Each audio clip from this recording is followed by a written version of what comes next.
Kita ke berita lainnya, Tribuners hadapi pemilu 2024, Bawaslu Maluku perkuat sinergitas antar lembaga.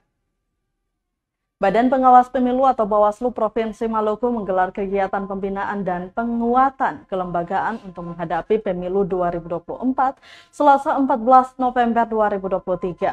Kegiatan tersebut melibatkan Forum Komunikasi Pimpinan Daerah atau Forkopimda, stakeholder partai politik dan pers, berlangsung di BIS Hotel Ambon. Ketua Bawaslu Provinsi Maluku Subair mengatakan sinergitas kelembagaan ini dihadirkan untuk memberikan penguatan-penguatan, termasuk pernyataan mendukung maupun kritik dan saran untuk membangun Bawaslu ke depan. Dijelaskannya Tribunur, selama ini Bawaslu Maluku terus melakukan penguatan kapasitas secara internal. Namun secara sinergi kelembagaan perlu juga dilakukan agar Bawaslu dapat menjadikan pemilu 2024 di Maluku berlangsung aman, damai, adil, dan berintegrat.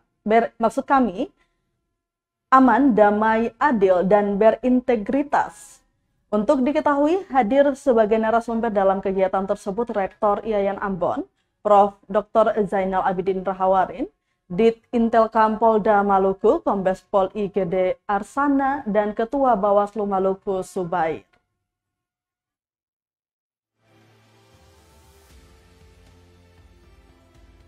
Download Tribun X sekarang, menghadirkan lokal menjadi Indonesia.